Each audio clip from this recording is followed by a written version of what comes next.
Tollywood hero Gopichand Ghazi movie director Sankalp Reddy కాంబోలో కొత్త movie ప్రారంభమైంది. ఈ మేరకు సోషల్ మీడియా వేదికగా అధికారిక ప్రకటన వచ్చింది. టాలీవుడ్లో తనదైన నటనతో గుర్తింపు తెచ్చుకున్న టాలెంటెడ్ హీరో గోపీచంద్. గోపీచంద్ గురించి ప్రత్యేకంగా పరిచయం అవసరం లేదు. విలన్గా కెరియర్ను ప్రారంభించి అనంతరం హీరోగా పలు సినిమాల్లో నటించి మంచి గుర్తింపు సంపాదించుకున్నాడు.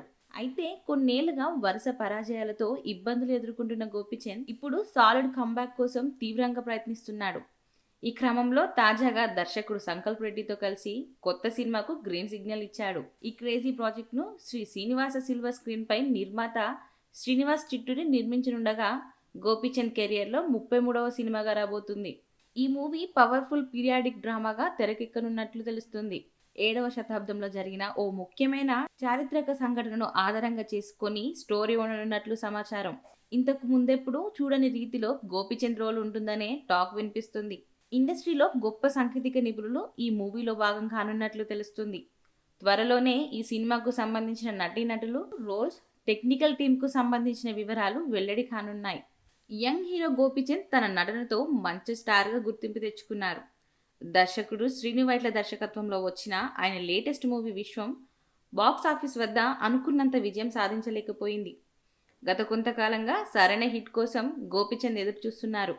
విశ్వం ముందు రిలీజ్ అయిన భీమా సైతం మిక్స్డ్ టాక్ తెచ్చుకుంది.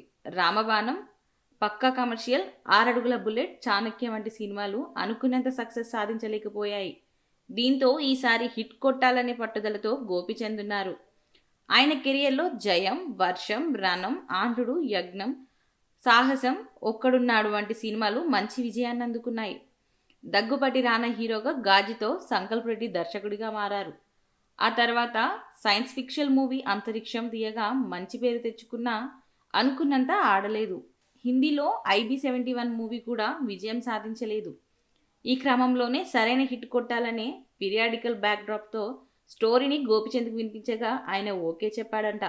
ఇక గత కొంతకాలంగా ఈ మూవీ చేస్తారనే టాక్ వినిపిస్తుండగా అధికారికంగా ప్రకటన వచ్చింది.